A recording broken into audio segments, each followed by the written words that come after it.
Well, good morning, everybody. Hey, I don't know if you know this about me, but my claim to fame in high school, besides the fact that I was captain of the math team, which drove the girls wild, by the way.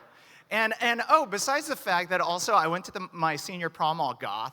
You know, I had like lipstick on, I had a black leather jacket with handcuffs on one side and chains on the other side. I actually showed a picture of that a couple years ago and everybody was really disturbed by that, so I'm not gonna show that again. But, okay, so my claim to fame in high school was actually the fact that I was actually the best musician at my school. It sounds like somebody actually laughed back there. Sounds like you guys aren't very impressed by that. Let me say that one more time. My claim to fame in high school was actually the fact that I was the best musician at my school. Come on, people. Stop. Because when you grow up in an Asian household, I don't know if you know this, there's tons of freedom in an Asian household. You're either allowed to choose to play the violin or the piano. And if you're a real rebel, then maybe you're going to choose like the viola or something. But I got the senior music award at my high school. I was on a first name basis with my high school music teacher. And so this is what I thought. I thought that 4 years later, after I graduated, that I'd go back and grace my high school with my presence, because obviously everybody would remember who the Senior Music Award winner from 4 years ago was, just like I remember who the Super Bowl winner was 4 years ago. It was probably the Patriots, but who knows? Okay, yes. This is going south quick. So I show up at my school 4 years later, I barge into my music teacher's classroom, I'm like, Ted, it's me! Ted! And you know what he said? He said this: I don't know who you are, but get out of my classroom. So here's a quick question that we want to ask this morning, and that's this question right here. Have you ever thought you were more important than you actually were? Someone say yes. Okay, have you ever been in a relationship? Have you ever been at a church? Have you ever been in a job where you felt a little bit unappreciated? So you thought that what you were going to do is do a preemptive strike. You're going to break up. You're going to go your own way, thinking that that life would not be able to go on without you, only to realize that the other side almost moved on quicker than you did. I have some senior pastor friends who have just recently retired, and they're the ones who planted their church. They're the ones who helped grow their church to thousands of people. And, everybody's like, Pastor, we love you so much. Pastor, we'd never be able to get along without you. But then the moment the new guy came, everyone was like, Pastor who? And the senior pastor had talked about how things almost very eerily got along extremely quickly without them. If you want to see how irreplaceable you are in life, here's a little exercise that you can do. You ready for it? Place your hand in a bucket of water. Remove that hand as quickly as you can. And the amount of time that it takes the water to get back to normal is the amount of time that it takes life to go on without you. And so here's one of the things that we want to talk about today in Romans chapter 12, and that is, what we want to do is we want to talk about this element of pride. Here's a working definition of pride, and that's this definition right here.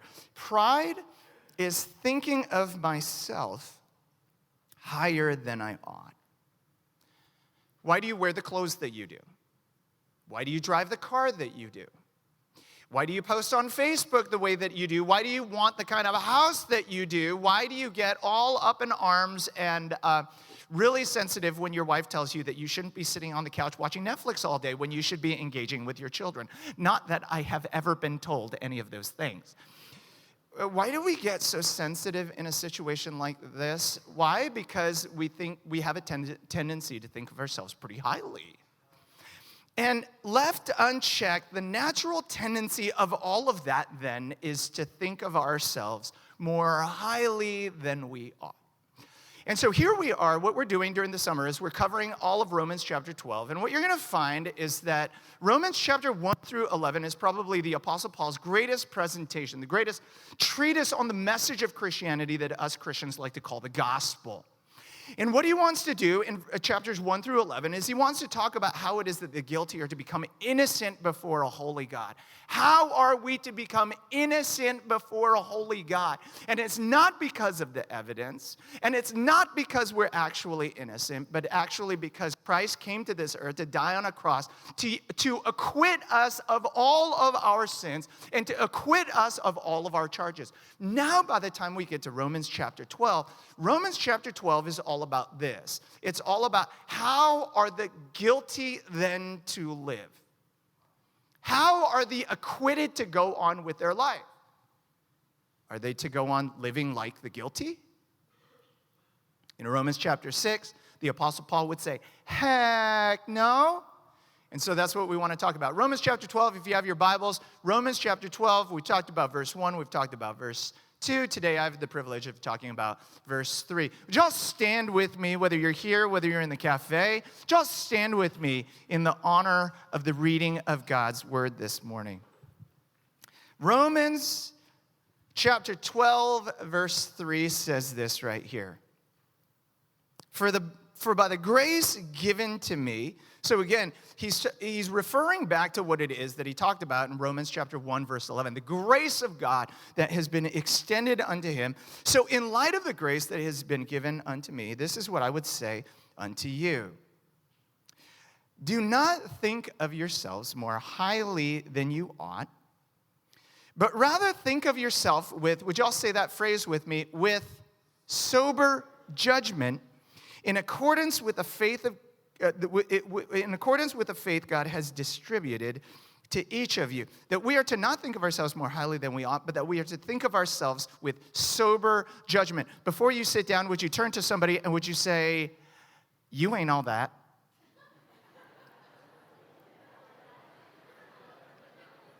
Girl, you ain't all that.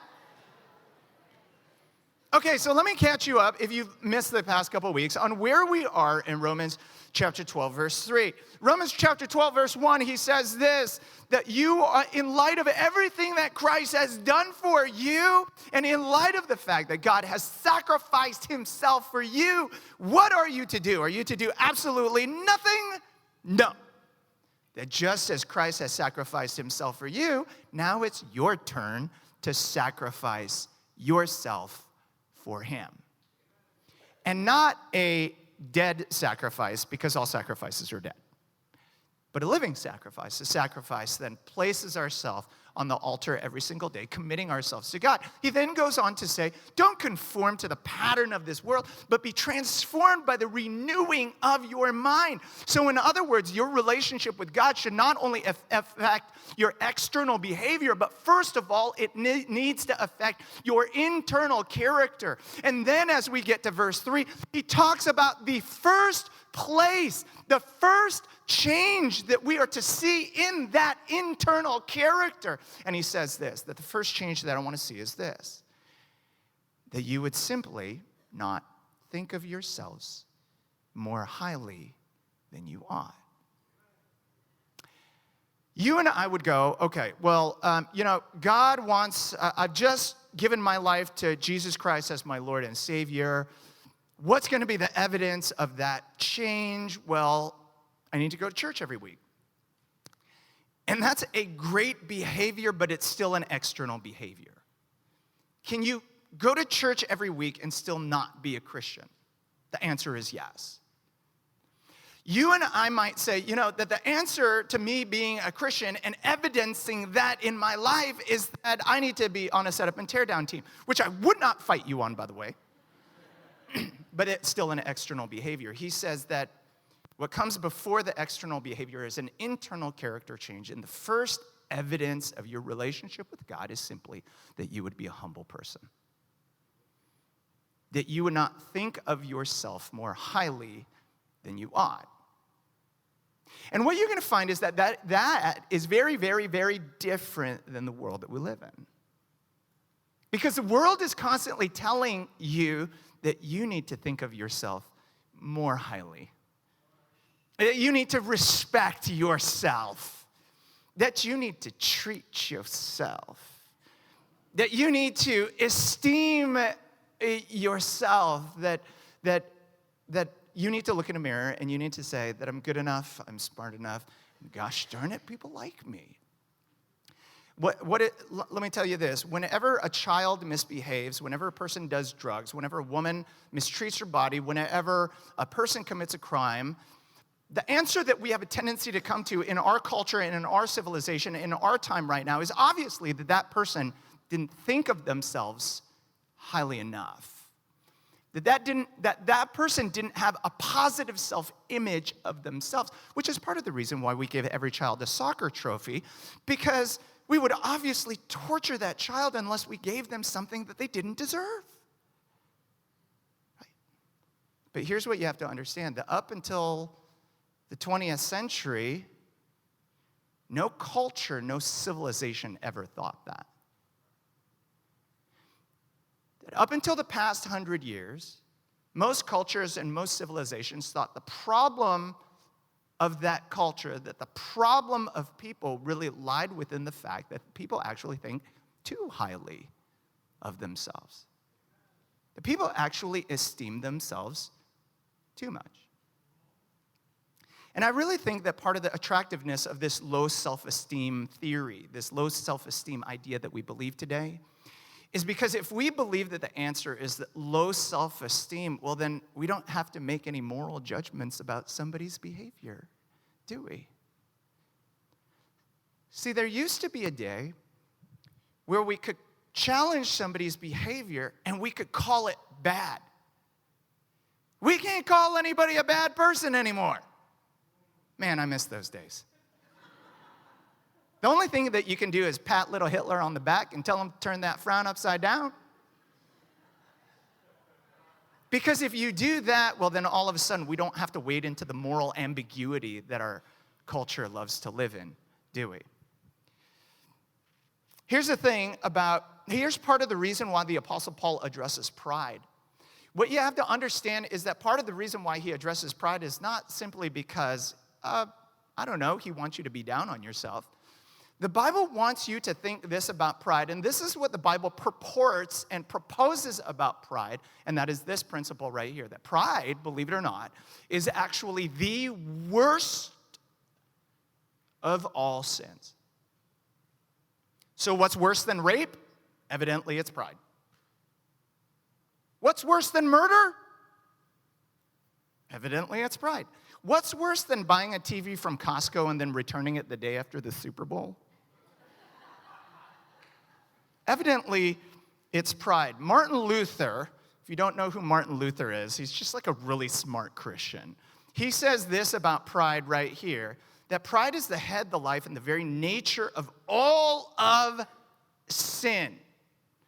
In other words, that's not a part of the quote. That's what I'm supposed to say right there. Okay. So, in other words, what you're going to find is that pride isn't actually the worst of all sins in its consequence, that pride is not the worst of all sins in terms of what it is that's going to happen after it, that pride is the worst of all sins because pride is the battery source of sin. Pride is the head of sin. It is the life source of sin. It is the fuel of sin. What you will find is that every sin, including Satan's fall from heaven, by the way, that every sin that has ever been committed in the history of the world, guess where it started with? It started with pride. It started with this idea that, you know what, that I deserve more. I deserve to be spoken to better than that. I deserve better than what I'm receiving right now. You know, we don't use that word pride in our modern day language very much. You know what we use? We use a similar word, and it's called entitlement. That person is so entitled. Anybody know anybody that's entitled? Okay, let me put it like this. Anybody have a teenager? Okay. Pride is this idea where I think I deserve something. I think I have the right to something that I really don't at the end of the day. Here's what you have to understand about pride, that pride is not only thinking of myself higher than I ought to, pride is also thinking of myself, believe it or not, lower than I ought to. Because you, at some point in your life, have done something like this in order to gain attention, right? I'm just not very good. I'm just not a very good speaker. I'm just not a very good employee. I'm just not a good mom. I'm just not a good teacher. How many of you have ever seen a Facebook post like this? Somebody posts on Facebook, I'm just not very beautiful. And then what happens after that? There's the flood of comments that comes, right? Girl, you're so beautiful. Girl, you're the most beautiful woman I've ever met. Girl, you're beautiful inside and out. Here's what I want you to understand, that an inferiority complex and a superiority complex are really the same thing. Do you know why? Because they both seek to make the conversation all about me. That I need you to esteem me. That I need you to value me. That I need you to respect me. One time I had an opportunity to meet with a whole bunch of pastors, and we're going to meet with this big church pastor who's not only so strategic and so visionary in so many ways, but just a great guy. So we were all sitting around in a circle, all of us pastors, when, this senior pastor, Larry Osborne, comes in. For those of you who know Larry, fantastic guy, maybe you've read some of his book. Larry walks into the room. He wants all of us to go ahead and introduce ourselves. And all of us go ahead and introduce ourselves by our first name. I mean, with the exception of Dr. Insecurity. Now, Dr. Insecurity, probably didn't know that most of the people in the room had a doctorate to begin with. Or maybe he just didn't have a first name like the rest of us peons. I'm not too sure. But that's where much of pride even comes from, doesn't it? Here's a quick point that I want to make, and that's this right here.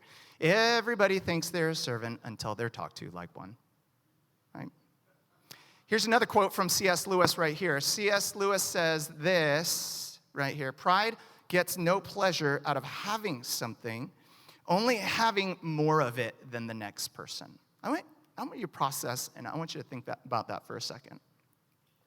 Pride gets no pleasure out of having something, only having something more of it than the next person. In other words, you know what you really want at the end of the day?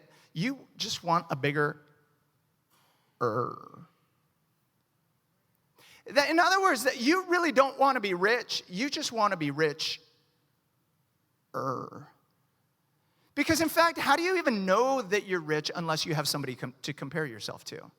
See, you don't want a nice car. You just want one that's nice. Say it with me. You don't want a big house. You just want one that's big.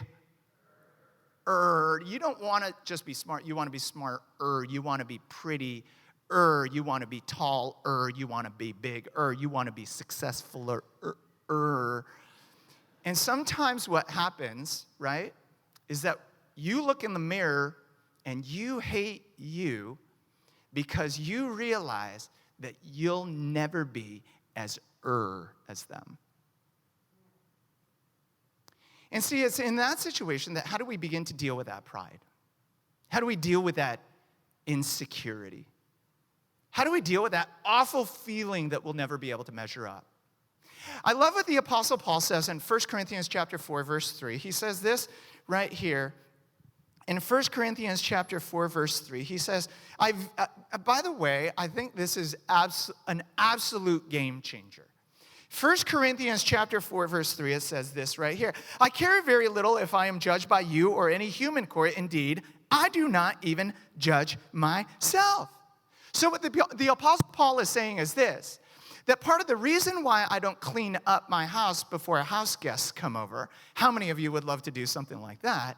The reason why I don't clean up before house guests come over, that the reason why I wear wingtips with my Bermuda shorts, the reason why I sing karaoke at the top of my lungs, the Apostle Paul says, is because I could care less what other people think about me. How many of you would love to be in a state like that?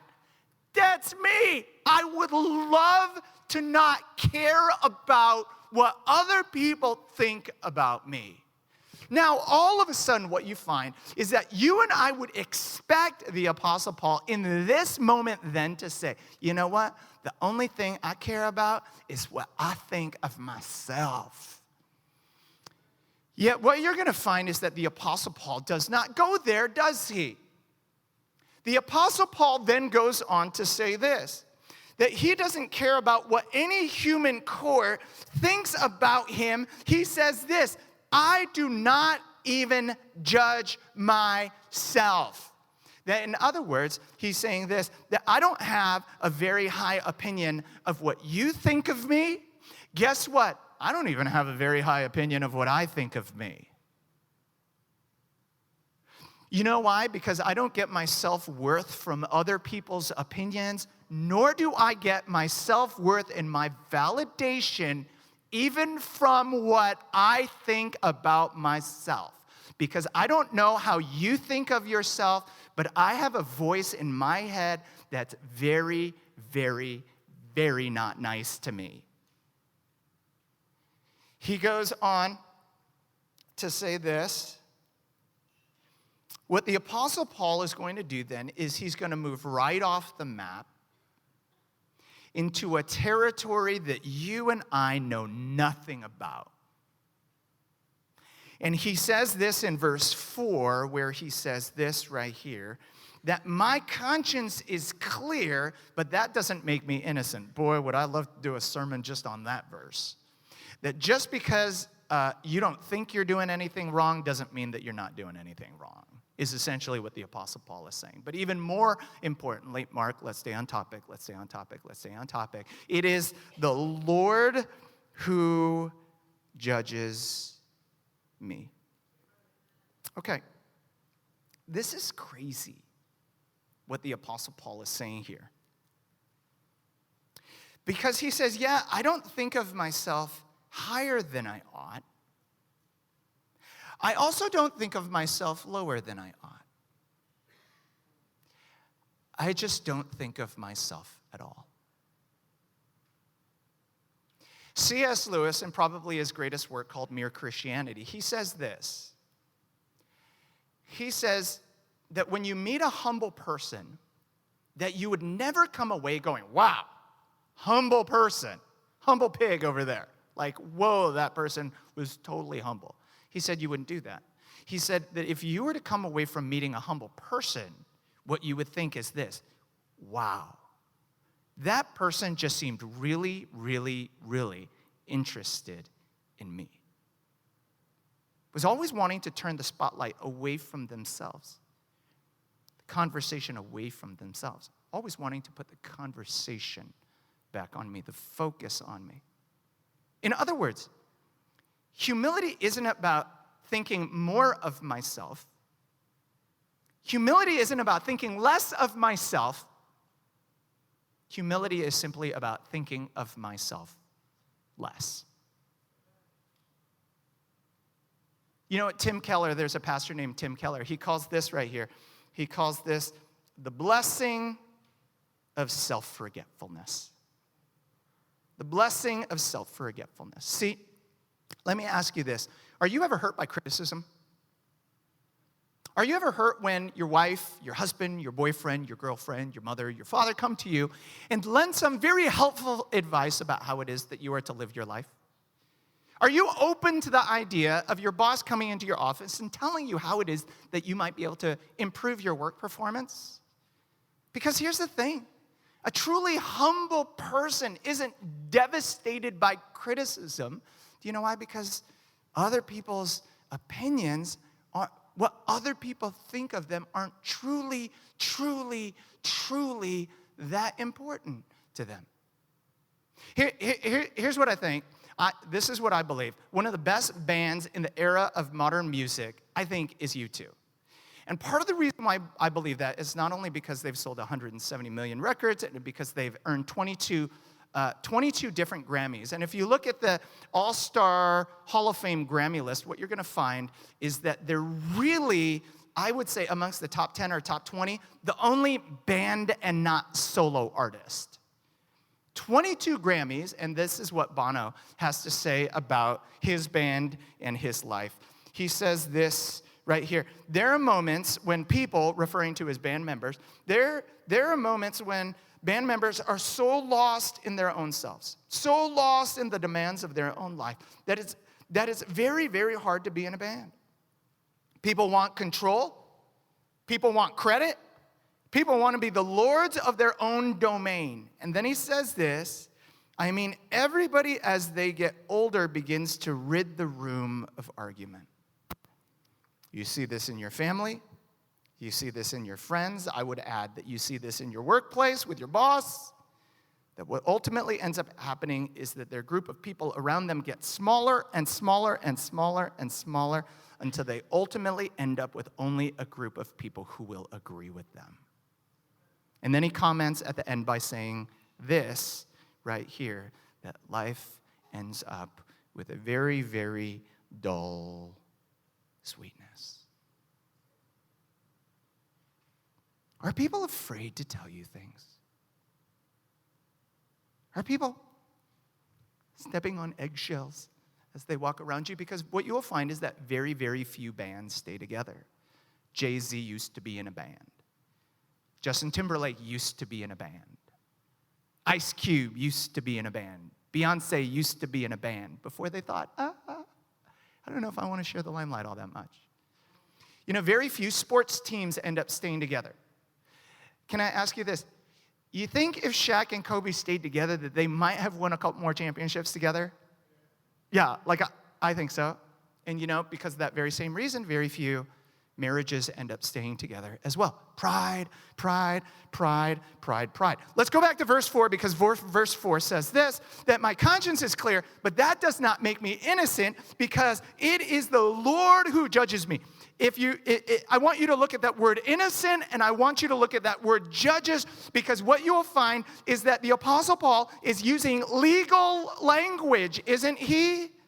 When you talk about innocence, what are you talking about? He's talking about a verdict at the end of the day. And what he's saying is this, what you ultimately want in life, and what I ultimately want in life is this ultimate verdict that is pronounced over me, that I am valuable, that I am important, that I am successful, that I am a good mom. And so what will we do as people? You know what we will do?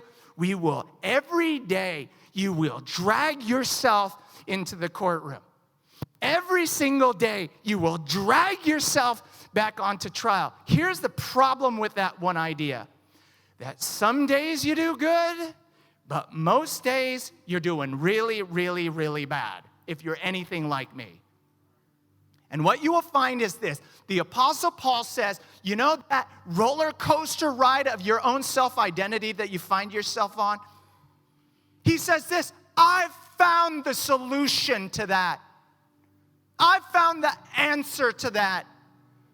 That my trial is over. And my verdict is in.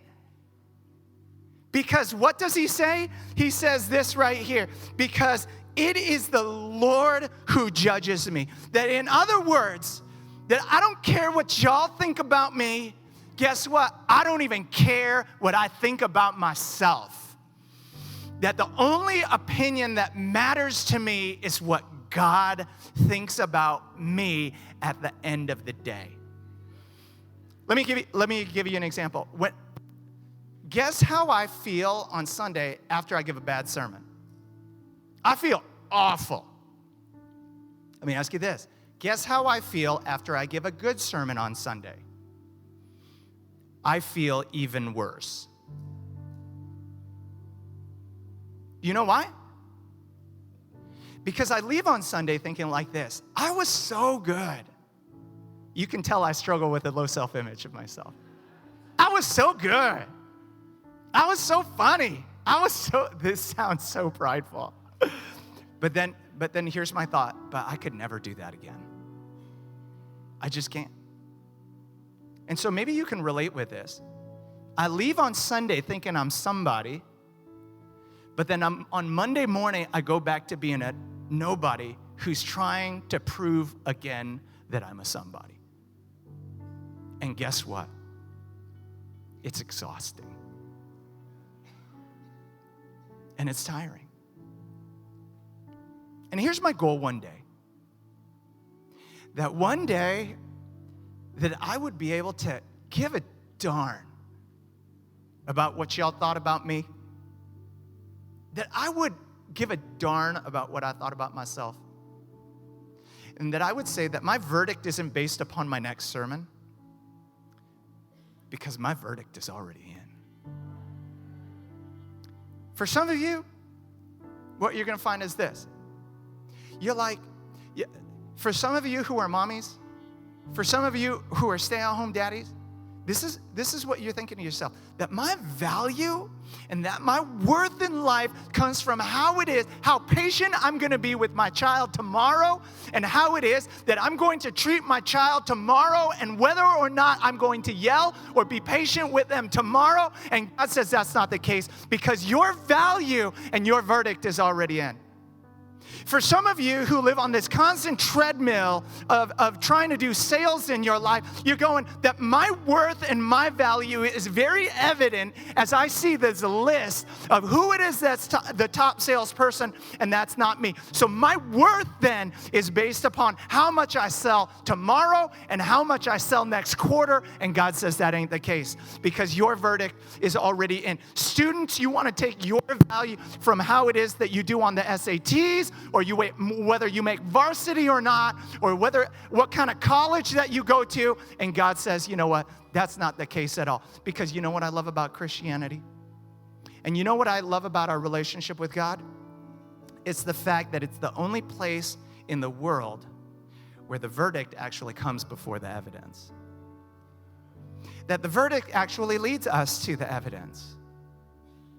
See, in any other place, what you're going to find is this, that even an atheist, let's say, wants to be considered a good person, so what do? The evidence has to lead to the verdict. So they live with this weight and they live with this burden of trying to live a good life in order to define themselves as a good person. It is the evidence that leads them to the verdict, but your relationship with God and my relationship with God is the only place where the verdict comes first.